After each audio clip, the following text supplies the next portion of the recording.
And I want to take a moment here just to mark the weekend. You know, it's Memorial Day weekend, and for a lot of us, this is a time when we get out in the water and we do grilling. Maybe not this weekend, we're going to have to figure it out. But we also know that this isn't really the reason why we have this holiday. We have it because it's a day to honor and recognize and remember those who've given their lives in service to our country. And so I just want to take a moment here to recognize if you have someone that you lost in your family or a friend who gave their lives to us. We want to say thank you. We appreciate it. It's no small thing, and we have a lot of freedoms and privileges we enjoy because of it, and so thanks for that. Now, today we are in a series called Encounters, where we're looking at the real-life stories of encounters that people have had with Jesus. And our goal in looking at this series, at these stories, is really to help us imagine for ourselves what can happen in our lives when we encounter Jesus as well. And if you're new here, if you're visiting, if you're hanging out with friends or family, and you're like, what the heck was that video all about? I don't think I can explain it right now other than to say that we try not to take ourselves too seriously around here. We take Jesus seriously, but we try to have fun, and I think it shows.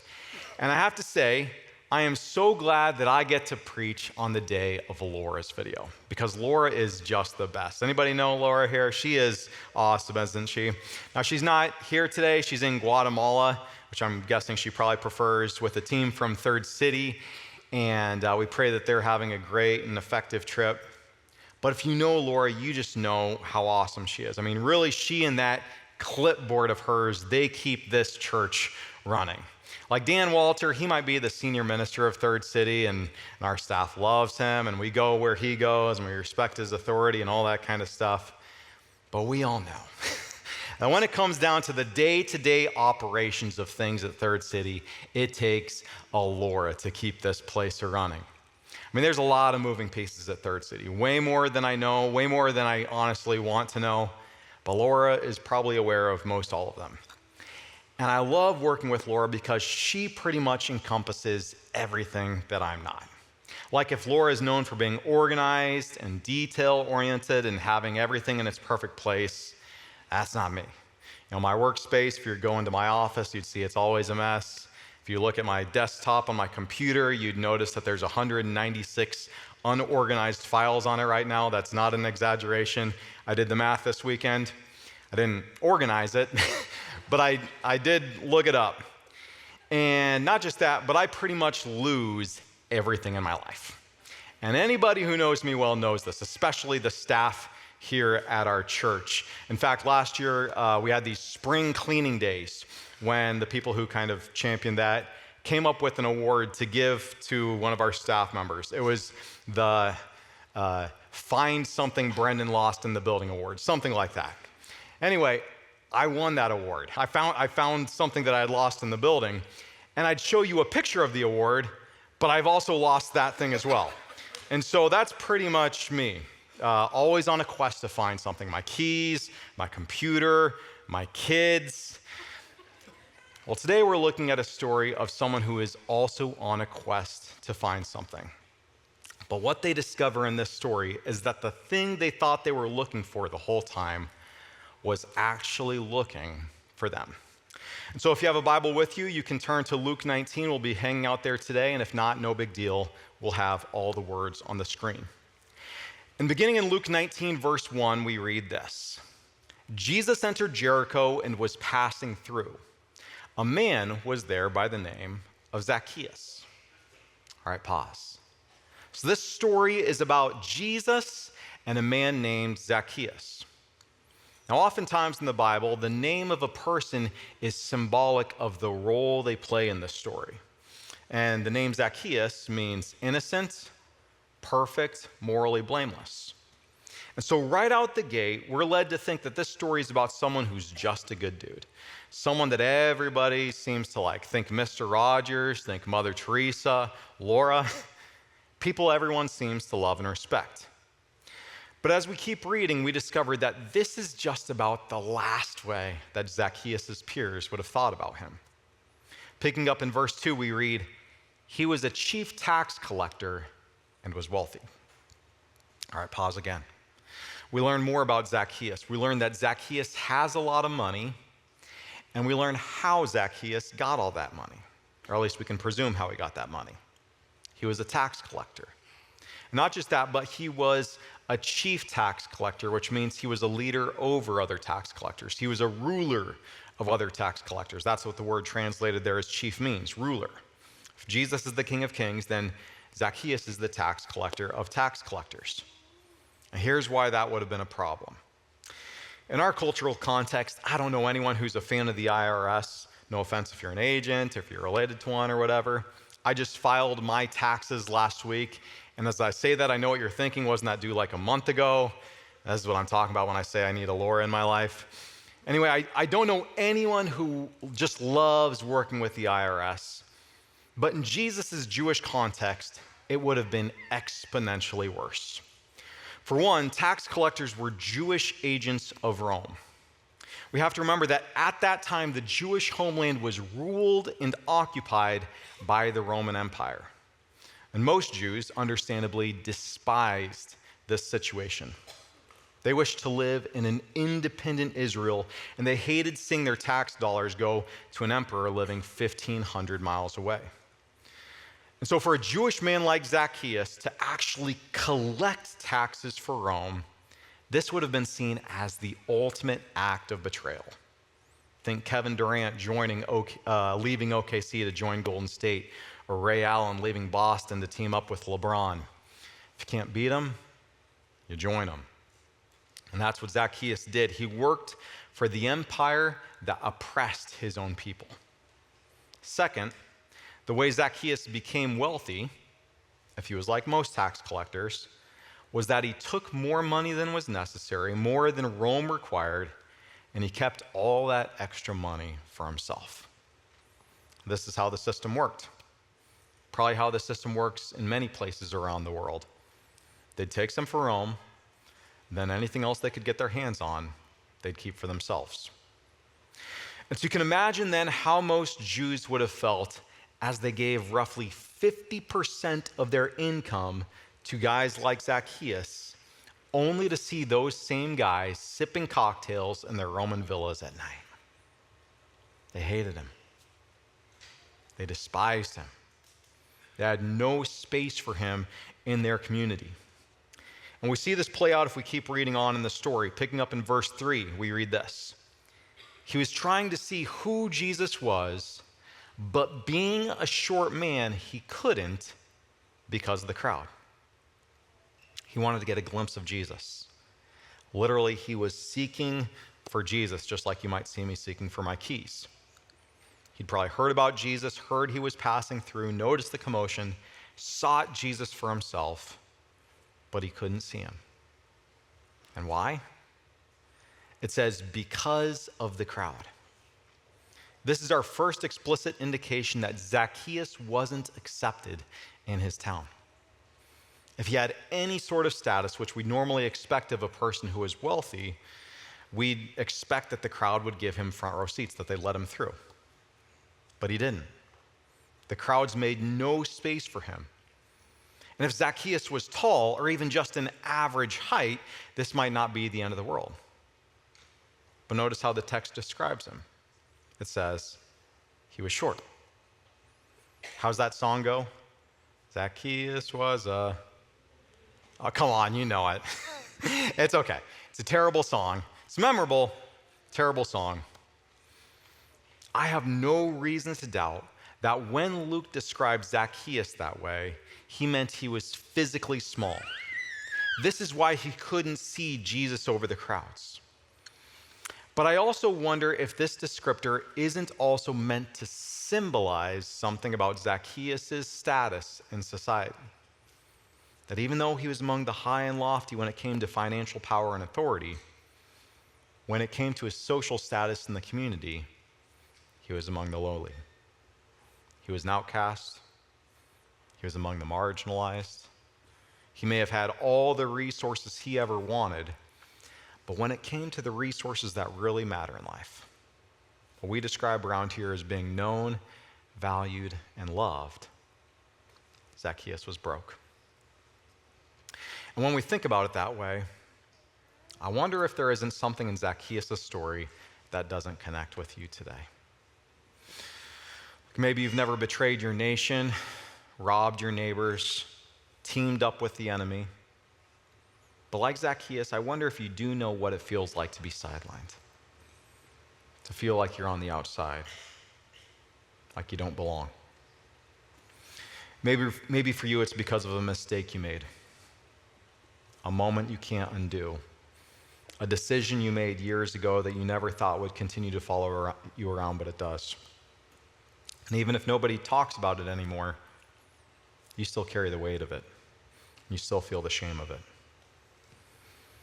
Or maybe you've just never felt like you fit in. You walk into rooms, you walk into schools, your workplaces, churches maybe, and everybody seems to know everybody else. It feels like a game and you're just not really sure how to get in, to get connected. Or maybe you're like Zacchaeus in the sense that you didn't grow up going to church, but you are curious about Jesus. You didn't grow up hearing Bible stories or singing songs about wee little guys or praying around the table. Faith wasn't part of your home, but something about Jesus has caught your attention. Maybe through a friend, a podcast, a personal crisis. Now you're here just trying to get a better view, but you don't know what comes next. Or maybe you're like Zacchaeus in the sense that you did grow up in a community of faith, but now you're not sure if you belong anymore. You have questions, you have doubts, you're not sure how to bring them up. And when you look at the crowds, what you see projected is a version of Christianity you're not sure you're on board with. If I'm being honest with you, that's been me.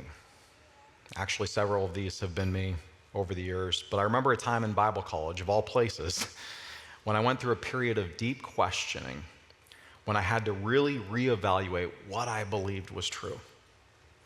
That can be a very lonely place to be because you're not sure who you can talk to about it, what questions can be asked, and what community you'll have if you don't see eye to eye in the end. There's a technical term for what I went through, and it's called deconstruction.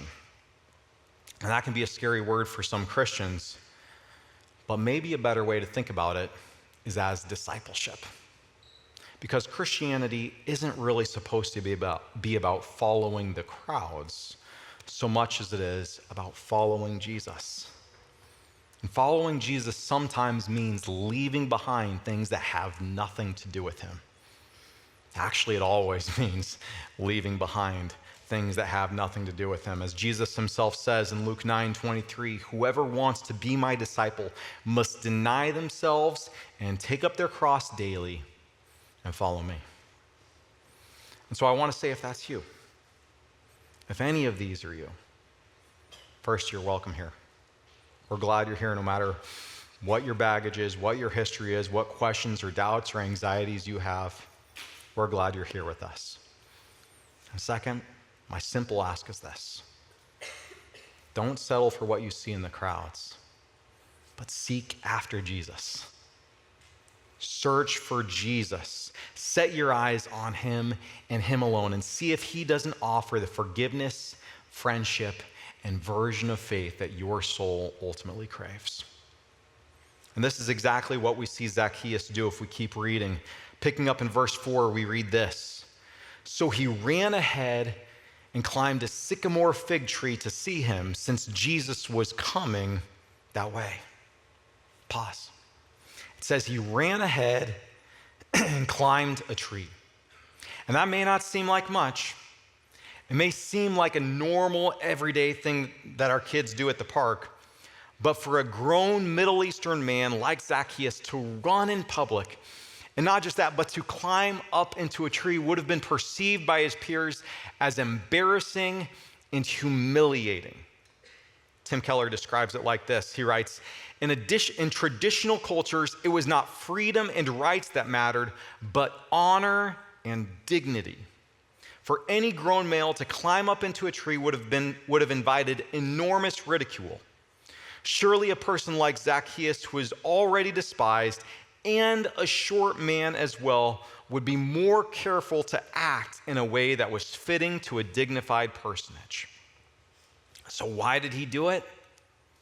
Luke tells us. He wanted to see who Jesus was. Last week in our small group, my friend Courtney asked our group if any of us feel like we've had an encounter with Jesus. And if you're in a small group, this might be a great question for you to ask those in your group as well. When do you feel like you've had an encounter with Jesus? It was so fun to hear the responses that everybody gave. But it got me thinking, I wonder how many out there feel like they've never met Jesus, ever had a connection with him. Or how many feel like you've encountered him once in the past, but it doesn't feel like he's there anymore, or that he has interest in connecting with you. If that's you today, can I make one simple suggestion? Maybe the reason you haven't had an encounter with Jesus lately is because you haven't become unashamed enough like Zacchaeus. Maybe today, like Zacchaeus, you also need to run ahead and climb your own tree.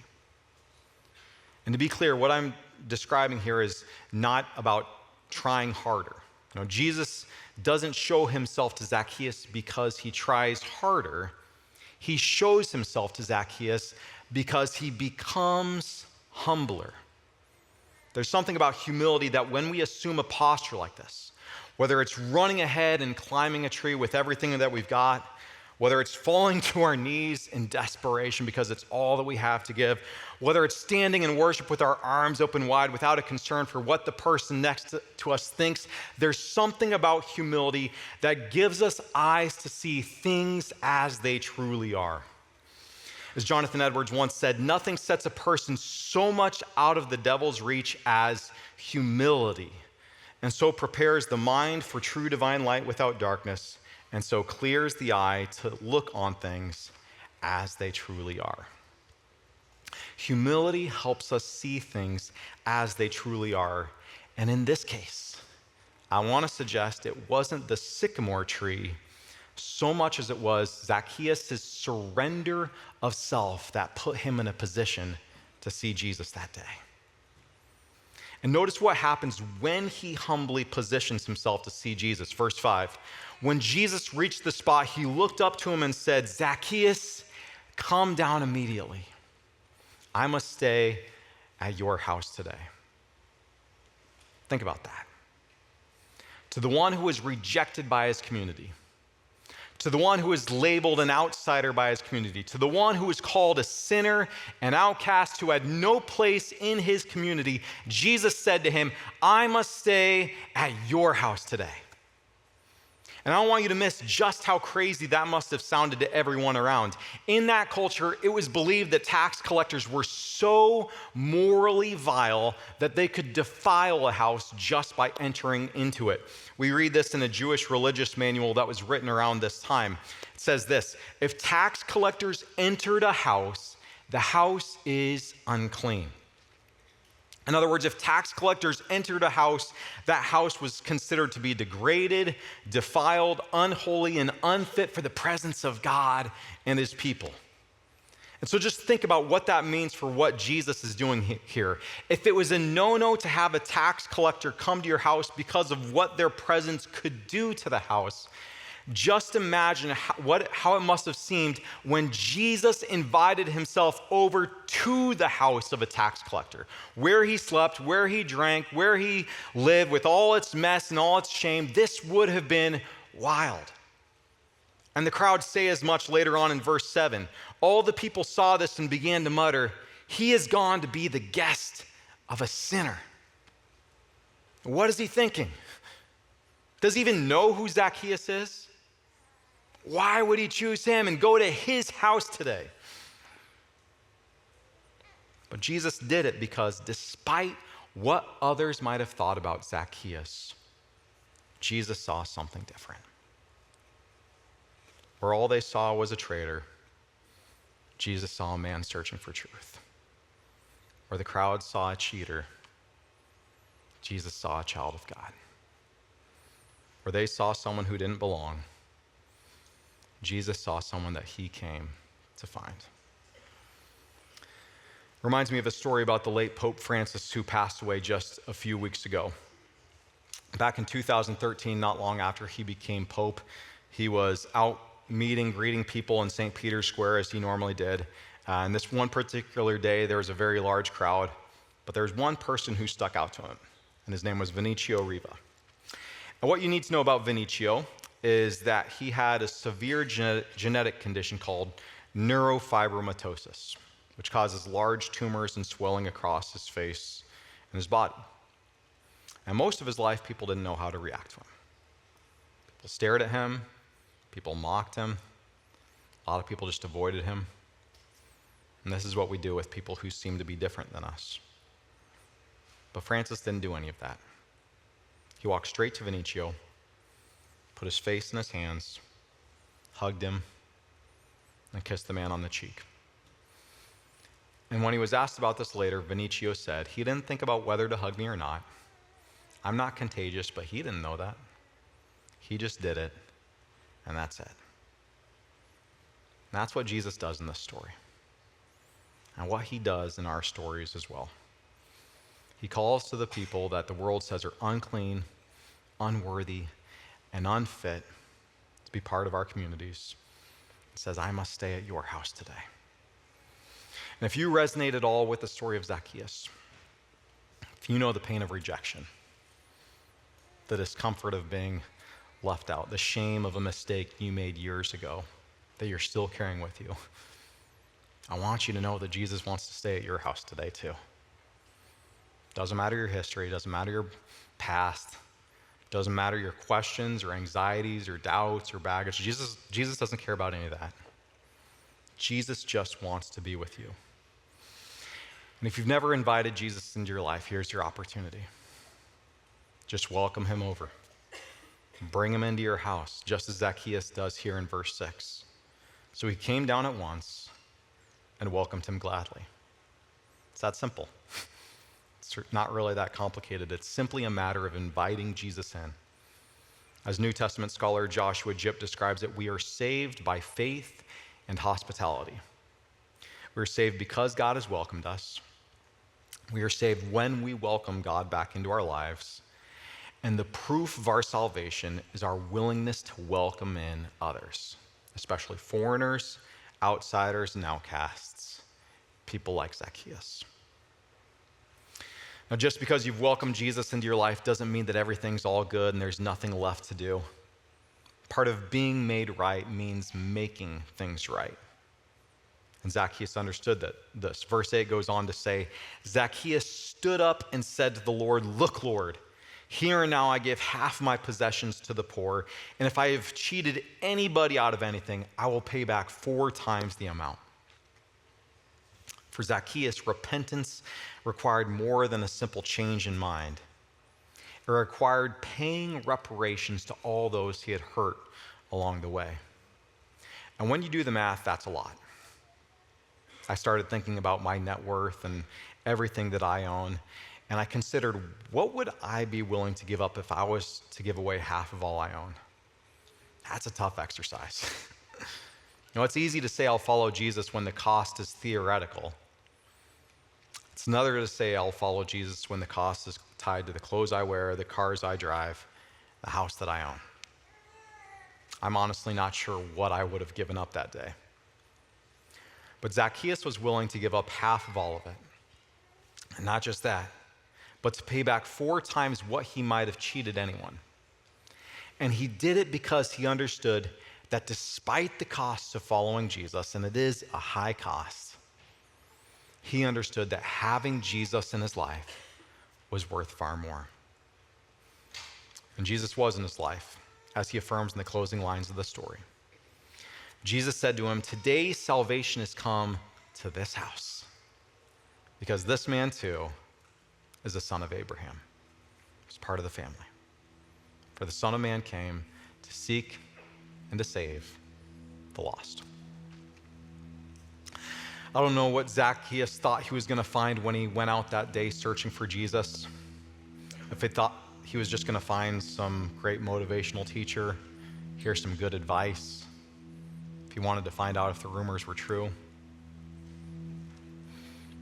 But I can guarantee you that he walked away that day with far more than he ever thought was possible. found friendship, true friendship, forgiveness he experienced, salvation in Jesus.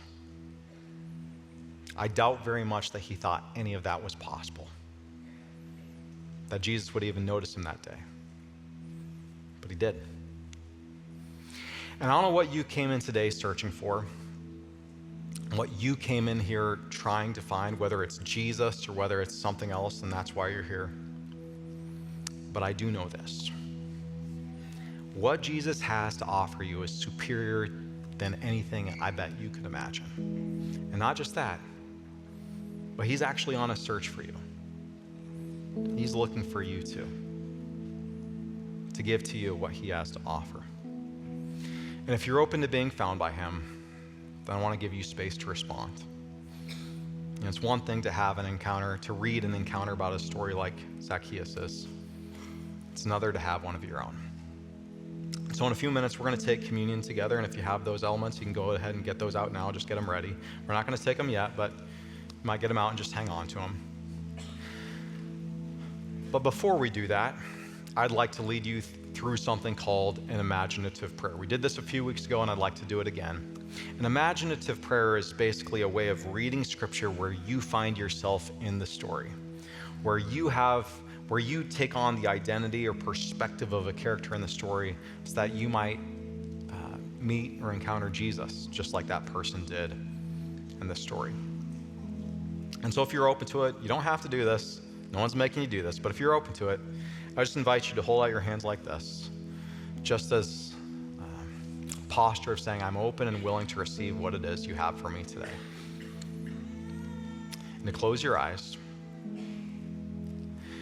and to take a deep breath.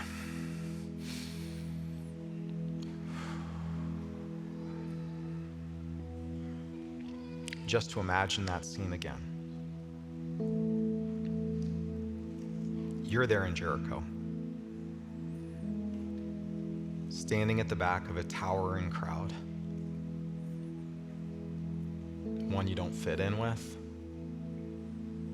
one you might not align with,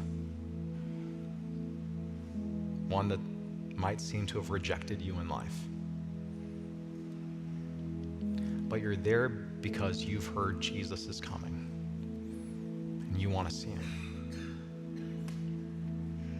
And off in the distance, you see a tree that if you just humble yourself and run towards it and climb it, maybe then you could see Jesus for yourself. What is that tree for you? What pride is holding you back from seeking Jesus with your whole heart?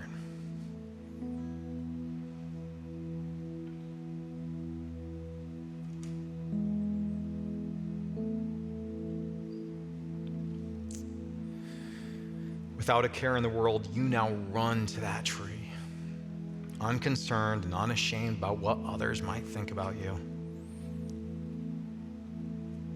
And once you're there, you've climbed up in that tree, and you not only see Jesus, but guess what? He sees you. And he locks eyes with you. And he stops, and he calls out your name. Mike, Sarah, Eduardo, Brenden, Heather, I must stay at your house today. What would it look like for you to welcome him into your house today?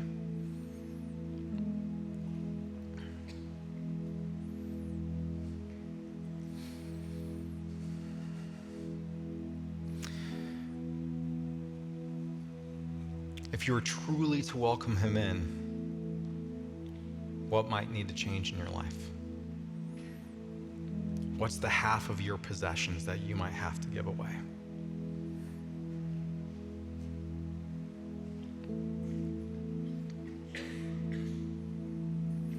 If you've never welcomed him in your life before, you can do that right now. Just say these words, come in.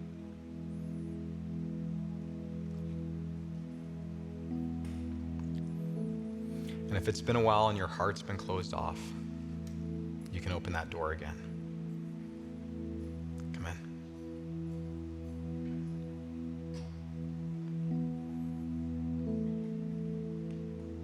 And now as we come to his communion table, into his house, take the communion elements together, I'm going to ask you to let your participation in communion be the sign of your yes, the sign of your decision to dine with Jesus today.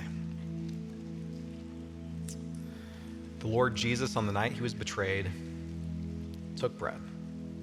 And when he had given thanks, he broke it and said, "This is my body, which is for you. Do this in remembrance of me."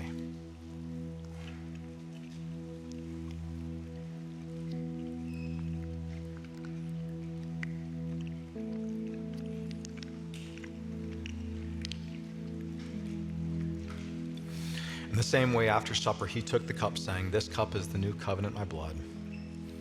Do this whenever you drink it, in remembrance of me." God, you have all of us. God, you have all of us. You have all of our hearts, everything we have. You're worth it all. God, would you show yourself to us, just as we present ourselves to you. I don't know what you came in looking for today. I don't know what you came searching for today, but if you hear nothing else I say today, hear this. Seek Jesus. Look for Jesus. Set your eyes on Jesus. There's a promise in Scripture, and it says this: when you seek Jesus with your whole heart, you will find him. I believe that'll be true. And if you need a simple idea of what next steps you can take to help you in this, here's my simple suggestion. Spend this summer, the next 12 weeks, reading and rereading that book we read this morning, the book of Luke, the story of the life of Jesus. It's a great way just to get to know who is Jesus and what does he care about, what kind of person is he, and what can happen in my life when he enters it. If you're a woman at our GI campus, there's not an easier way to do it. We actually have our summer women's study coming up real soon, and there's just a few spots left. It's called Luke and the Land. And honestly, I'm so jealous. I wish I could be a part of it. I'm not invited, but I might sneak in the back just to watch it, because I really believe this. Kristen McClelland is one of the best teachers out there, and I know you're going to learn a lot from her. But if that doesn't work for you or whatever, no matter what, prioritize seeking Jesus this summer. Because I really believe this. Of all the things you could seek, and of all the things you could find in life, no one else and nothing else compares to him.